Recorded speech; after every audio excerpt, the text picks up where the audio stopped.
Hay un párrafo en un libro antiguo que dice algo que ninguna Biblia moderna se atreve a repetir con claridad. Dice que los ángeles bajaron del cielo y enseñaron a los hombres cosas que nunca debieron saber. No milagros, no bendiciones, secretos. Cómo forjar espadas capaces de matar a miles. Cómo pintarse el rostro para seducir. Cómo leer el futuro en las estrellas y en las raíces de las plantas. Y el texto es muy claro en una cosa.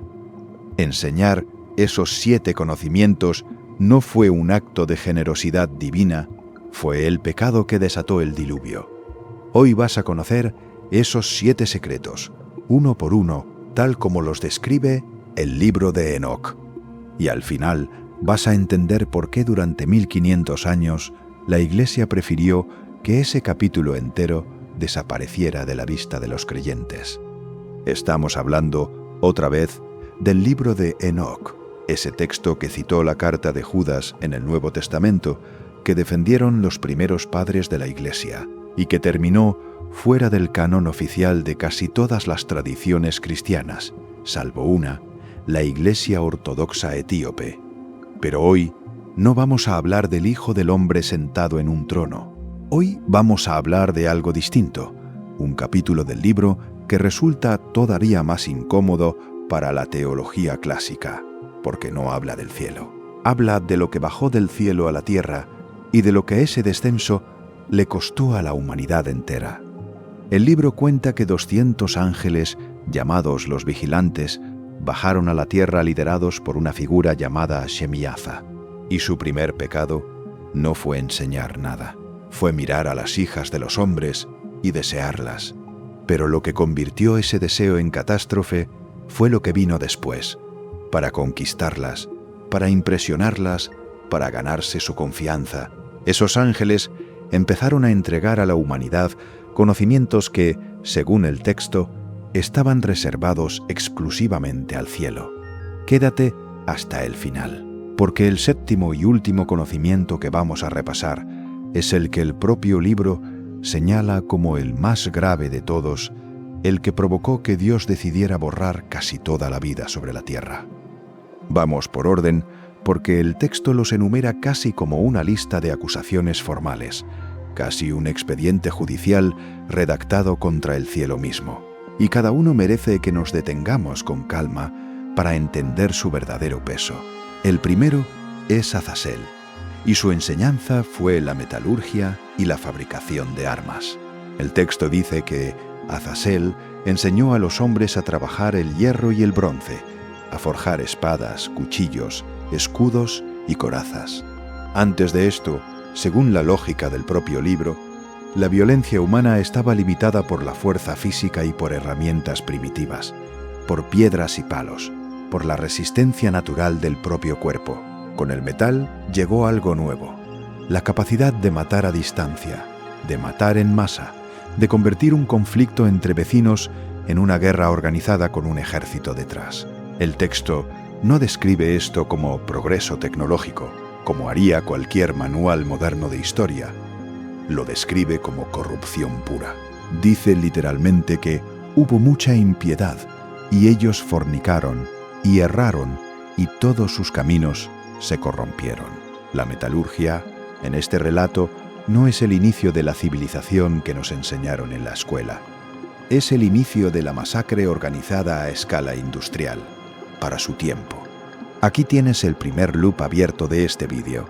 Si el propio texto describe el metal como un conocimiento prohibido, entregado por ángeles caídos, ¿por qué toda civilización posterior, incluidas las que se consideraban benditas por Dios, terminó dependiendo completamente de esa misma tecnología para sobrevivir, para defenderse, incluso para expandir sus propios reinos en nombre de la fe? Lo vamos a responder más adelante, pero primero sigamos con la lista completa. El segundo conocimiento prohibido, todavía ligado a Azazel, es la cosmética y el adorno personal. El texto dice que Azazel enseñó a las mujeres a fabricar brazaletes y ornamentos, a usar antimonio para pintarse los ojos, a embellecer sus párpados, a usar piedras preciosas y tintes de colores extraídos de minerales y plantas. Suena inofensivo comparado con las espadas, casi trivial al lado de la guerra, pero el texto lo trata con la misma gravedad, colocándolo en la misma frase que la fabricación de armas. ¿Por qué? Porque en la lógica del libro, este conocimiento no era sobre higiene ni sobre arte decorativo. Era sobre seducción calculada, sobre manipular el deseo ajeno con herramientas artificiales que alteraban la percepción natural del cuerpo. El texto lo llama directamente parte de la fornicación y el error que corrompió la tierra entera. Es, en cierto modo, una de las primeras condenas religiosas registradas por escrito contra la manipulación estética como forma de poder social y sexual. El tercer conocimiento viene de un ángel llamado Amazarak, y aquí el texto se vuelve todavía más inquietante. Enseñó a los encantadores y a los que cortan raíces, es decir, farmacología primitiva, pero con un giro oscuro que la aleja completamente de cualquier idea moderna, de medicina benevolente. No hablamos de conocimiento que cura de forma neutral, sino de sustancias capaces de dañar, de hechizar, de alterar la mente y el cuerpo de otra persona sin su conocimiento ni su consentimiento. El libro está describiendo, en términos que hoy entenderíamos perfectamente, algo parecido al nacimiento de la toxicología aplicada deliberadamente a hacer daño a otros seres humanos, y lo atribuye sin ambigüedad ni matices a un ángel caído, no a la curiosidad natural humana explorando su entorno como haría cualquier especie inteligente. El cuarto conocimiento lo trae Armaros y consiste en la resolución de encantamientos, es decir, la capacidad de deshacer maldiciones y hechizos ya lanzados. Esto puede parecer contradictorio a primera vista, casi generoso. ¿Por qué sería un pecado enseñar a deshacer el daño que otros han provocado? Pero si lees el texto con atención, el problema no es la intención de ayudar a la víctima.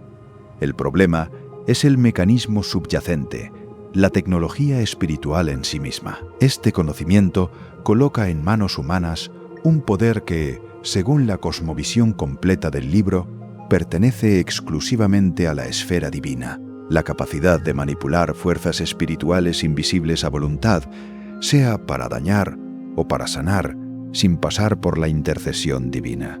Una vez que el ser humano tiene acceso directo a esa maquinaria invisible, ya no depende de Dios para resolver sus propios problemas espirituales cotidianos. Depende de una técnica aprendida, transmisible, replicable por cualquiera que memorice el procedimiento correcto. Y esa independencia funcional en la lógica estricta del texto es en sí misma la corrupción de fondo, más allá de cualquier buena intención superficial. El quinto conocimiento nos lo trae Barakel, y aquí llegamos a algo que sigue existiendo hoy en cualquier periódico y en cualquier aplicación de móvil que consultes antes de dormir: la astrología. El texto dice que Barakel enseñó los signos de las estrellas, es decir, la capacidad de leer el destino y el futuro observando con atención los cuerpos celestes y sus movimientos regulares. Piensa con calma en lo que esto implica dentro de la lógica cerrada del libro. Si el futuro puede leerse directamente en las estrellas, disponible para quien sepa mirar, entonces el destino humano deja de estar completamente reservado en manos de Dios y pasa, al menos parcialmente, a estar disponible para cualquiera que domine la técnica de observación correcta. Es un conocimiento que descentraliza por completo el control divino sobre el tiempo y el destino humano, y lo pone al alcance práctico de sacerdotes, adivinos profesionales y eventualmente de cualquier persona con el manual adecuado entre las manos. Aquí tienes el segundo loop abierto, todavía más inquietante que el primero, y con implicaciones históricas mucho más amplias. Si la astrología nace, según este libro, de un ángel caído enseñando secretos prohibidos por la fuerza, ¿por qué durante siglos reyes cristianos, papas legítimos y hasta astrónomos que trabajaban directamente para la Iglesia Católica siguieron consultando cartas astrales y calendarios estelares antes de tomar decisiones de Estado importantes. Vamos a llegar a esa contradicción histórica más adelante en este mismo vídeo, porque es una contradicción bastante más grande de lo que parece a primera vista superficial. El sexto conocimiento lo trae Kokabel y consiste en la ciencia de las constelaciones, un paso todavía más allá de la simple lectura de señales aisladas. La construcción de un sistema completo y organizado para catalogar, nombrar y predecir con precisión el movimiento regular de los astros a lo largo del año. En términos modernos, esto se parece bastante al nacimiento formal de la astronomía sistemática como disciplina, pero el texto la sitúa exactamente en el mismo cesto acusatorio que la brujería y el ocultismo más oscuro. Como si observar el cielo con demasiado detalle y demasiada precisión fuera en sí mismo un acto de transgresión contra el orden natural establecido. Es una idea que hoy nos resulta extraña, casi absurda desde nuestra mentalidad científica actual, pero que en su momento histórico reflejaba un miedo profundo y muy real. El miedo a que el conocimiento sistemático y predictivo del universo le quitara al ser humano la necesidad práctica de depender de la revelación divina para entender su propio lugar en el cosmos y en el tiempo. Y ahora llegamos al séptimo conocimiento, el que el propio texto señala explícitamente como la gota que colmó el vaso, el detalle final que convierte la corrupción acumulada de la humanidad en algo tan grave que Dios decide intervenir directamente con un diluvio que borra casi toda la vida sobre la faz de la tierra, sin excepción. Este séptimo conocimiento no viene de un ángel individual con nombre propio como los anteriores, sino que es el resultado acumulado y sistematizado de todos los anteriores juntos, la escritura misma, aplicada deliberadamente a la conservación del conocimiento oculto. El texto dice que los vigilantes, a través de su líder Shemiaza y de otro ángel llamado Penemue, enseñaron a 2 hombres el arte de escribir con tinta sobre papel y que de esa forma muchos hombres pecaron desde la eternidad hasta hoy. Es una farsa extraordinaria si te detienes a pensarla con calma.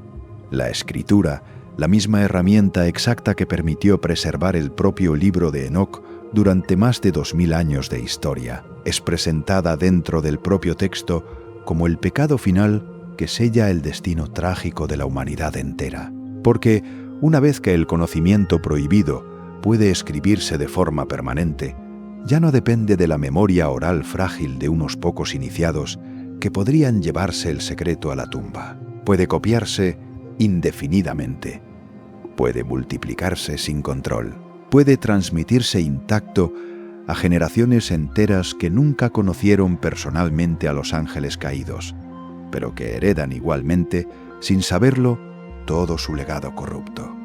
Piensa un momento en la ironía brutal que esto esconde en su propio núcleo. El libro de Enoc, que ha llegado hasta nosotros precisamente gracias a la escritura, precisamente gracias a monjes etíopes anónimos que copiaron el texto letra por letra durante 1500 años consecutivos. Sin fallar, describe la propia escritura como uno de los pecados originales que provocaron directamente la furia divina y el diluvio universal. Es un libro que se muerde literalmente la cola a sí mismo, que documenta su propia condena mientras usa como herramienta de transmisión exactamente aquello que condena con más severidad. Y aquí es donde el texto se vuelve verdaderamente radical en su desenlace, porque después de enumerar estos 7 conocimientos con tanto detalle acusatorio, no dice simplemente que Dios esté molesto o decepcionado. Dice que la tierra entera clama ante el trono divino pidiendo justicia inmediata, saturada literalmente de la sangre derramada por las armas de Azazel en incontables guerras, corrompida hasta la médula por los hechizos oscuros de Amazarak, desviada por completo de su rumbo natural por la astrología de Barakel y la ciencia estelar sistemática de Kokabel. La respuesta divina, según el texto, no es en absoluto un castigo simbólico o una advertencia leve. Es un diluvio devastador que borra casi toda vida sobre la faz de la tierra sin distinción, dejando con vida únicamente a Noé y a su familia inmediata, precisamente porque Noé, según este relato específico, se mantuvo deliberadamente al margen de todos estos conocimientos corruptos que circulaban libremente entre el resto de la humanidad de su época. Ahora volvamos, con calma, al primer loop que dejamos abierto al principio. Si el metal, según el texto, es un conocimiento caído entregado originalmente por un ángel corrupto, ¿por qué toda civilización que vino después, incluidas aquellas que se consideraban explícitamente benditas por Dios, terminó dependiendo por completo de esa misma tecnología para su propia supervivencia y expansión? La respuesta que ofrecen la mayoría de estudiosos serios del texto es incómoda, pero perfectamente coherente con la lógica interna del libro. El propio libro de Enofe no está condenando el metal en sí mismo como objeto neutro. Está condenando específicamente el origen ilegítimo del conocimiento, la forma exacta en que fue adquirido, saltándose deliberadamente la vía legítima de la revelación divina gradual y controlada que Dios había planeado originalmente para la humanidad. Es una distinción sutil, casi legalista en su estructura, pero absolutamente central en la lógica interna del texto. No importa únicamente qué sabes, importa profundamente cómo lo aprendiste exactamente y de quién lo recibiste sin autorización. Y ahora, resolvamos también el segundo loop, el de la astrología, que es quizás el más fascinante de toda esta historia, porque conecta directamente con hechos históricos completamente verificables y documentados. Es cierto, está bien documentado y ha sido estudiado extensamente por historiadores serios de la ciencia medieval, que durante toda la Edad Media, papas legítimos, reyes coronados y obispos de gran autoridad consultaron con total normalidad cartas astrales detalladas antes de tomar decisiones importantes de Estado, coronaciones oficiales, fechas de batallas decisivas, acuerdos matrimoniales entre coronas, incluso nombramientos eclesiásticos de alto rango. La misma astrología que el libro de Enoc describe explícitamente como un conocimiento entregado por un ángel caído en rebeldía contra el orden divino. Siguió practicándose sin interrupción durante siglos enteros dentro de los propios muros del poder cristiano establecido, con la bendición tácita y en muchos casos explícita y documentada, de las mismas jerarquías eclesiásticas que rechazaban oficialmente el libro que la condenaba con tanta severidad. Es una de esas contradicciones históricas, fascinantes, que rara vez se explican con honestidad en una clase de catequesis convencional, pero que cualquier historiador serio de la ciencia medieval reconoce sin ningún problema académico. Esto nos lleva a una pregunta todavía más amplia, y aquí es exactamente donde este vídeo alcanza su momento de mayor tensión narrativa. Si estos 7 conocimientos fueron condenados con tanta severidad explícita en un texto que el propio Nuevo Testamento cita como fuente de autoridad, ¿por qué la civilización entera que se construyó bajo el nombre del cristianismo terminó adoptando, practicando y perfeccionando prácticamente todos ellos, uno por uno, a lo largo de los siglos siguientes, sin excepción real? La metalurgia se convirtió en la base material de ejércitos cristianos enteros que marchaban bajo estandartes religiosos. La cosmética floreció abiertamente en las cortes más devotas y piadosas de toda Europa. La farmacología, ya alejada oficialmente de cualquier acusación de brujería, se convirtió en la base sólida de la medicina occidental moderna, enseñada con orgullo en universidades fundadas directamente por la propia Iglesia Católica. La astronomía, hija directa e innegable de aquella ciencia de las constelaciones, atribuida originalmente a un ángel caído en rebelión, terminó siendo cultivada con pasión por monjes y sacerdotes católicos, algunos de los cuales llegaron a convertirse en pioneros absolutos de la observación celeste moderna. La respuesta que ofrece la investigación histórica seria y contrastada no es que la Iglesia haya sido simplemente hipócrita de forma deliberada y consciente.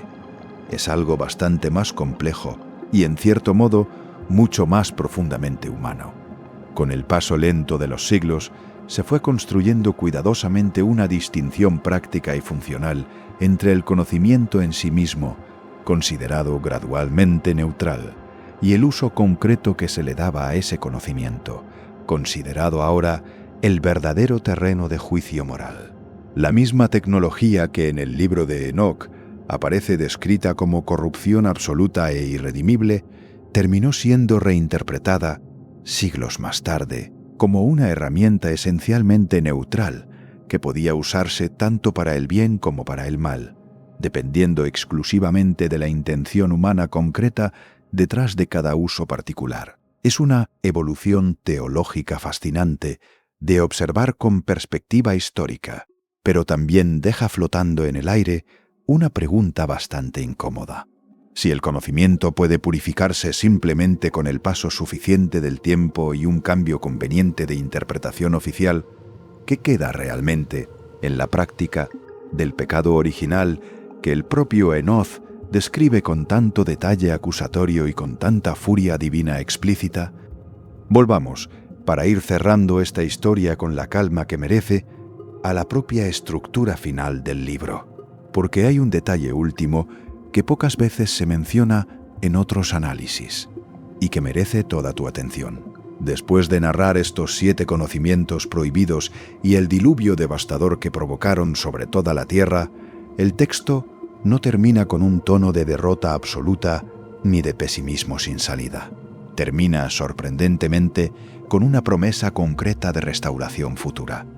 Dice que al final de los tiempos, todos estos conocimientos corruptos serán finalmente juzgados con justicia perfecta, que los ángeles que los enseñaron sin autorización serán encadenados en las profundidades más oscuras de la tierra hasta el día señalado del juicio final y que la humanidad, en algún momento futuro determinado, recuperará por fin un estado original de pureza donde el conocimiento vuelva a fluir exclusivamente desde su fuente legítima y autorizada, sin atajos robados por la fuerza, sin secretos arrancados violentamente al cielo mediante el engaño o la seducción. Es una visión extraordinariamente moderna si te detienes a pensarlo con cuidado, casi profética en un sentido cultural más que estrictamente religioso. La idea de que el ser humano ha ido acumulando, a lo largo de toda su historia documentada, conocimientos enormemente poderosos cuyo origen ético resulta como mínimo profundamente cuestionable bajo cualquier análisis serio. Armas capaces de matar a distancia y en masa. Sustancias capaces de alterar la mente humana sin consentimiento previo. Sistemas complejos que predicen y en cierto modo llegan a controlar el comportamiento humano colectivo a gran escala social. El libro de Enoch, escrito hace más de 2000 años en un contexto completamente distinto al nuestro, plantea sin embargo una pregunta que sigue absolutamente vigente hoy mismo, en pleno siglo XXI. Todo conocimiento que aumenta objetivamente nuestro poder sobre el mundo natural es automáticamente bueno solo porque existe y está disponible para nosotros. O existen ciertos secretos concretos que quizás nunca debimos aprender del todo, sin importar cuánto progreso material tangible nos hayan traído después a lo largo de los siglos. El libro de Enoch no ofrece una respuesta cómoda ni sencilla a esa pregunta incómoda. Ofrece una advertencia seria envuelta cuidadosamente en forma de historia antigua, protagonizada por ángeles caídos en rebeldía, gigantes destructivos nacidos de una unión prohibida y un diluvio devastador que borra casi toda vida sobre la faz de la tierra sin distinción de culpables o inocentes. Una advertencia que la Iglesia oficial decidió, con el paso lento pero constante de los siglos, que era preferible dejar completamente fuera del alcance práctico de la mayoría de los creyentes comunes. Quizás, precisamente porque las preguntas concretas que plantea son demasiado incómodas para responderlas con facilidad desde cualquier posición establecida de poder religioso o político. Hoy, después de todo lo que acabas de escuchar con atención, Tú tienes acceso directo a un conocimiento que millones de personas devotas nunca tuvieron oportunidad real de conocer durante 1500 años completos de historia cristiana documentada. La pregunta final que te dejo, la que de verdad importa más allá de cualquier dato curioso aislado, es esta. Si tuvieras que elegir entre estos 7 conocimientos concretos, ¿cuál de ellos crees honestamente que ha traído más beneficio real que daño acumulado a la humanidad entera? ¿Y cuál crees que quizás, después de sopesarlo todo con calma, nunca debimos aprender en primer lugar? Si esta historia te hizo pensar de verdad, ese es exactamente el objetivo central de este canal. Y si quieres que sigamos desenterrando juntos estos textos antiguos que la historia oficial dejó cuidadosamente en la sombra durante siglos enteros, ya sabes exactamente qué hacer a continuación. Suscríbete al canal y activa la campana de notificaciones, porque en el próximo vídeo vamos a entrar en otro secreto, que estuvo enterrado durante mucho más tiempo del que probablemente imaginas ahora mismo.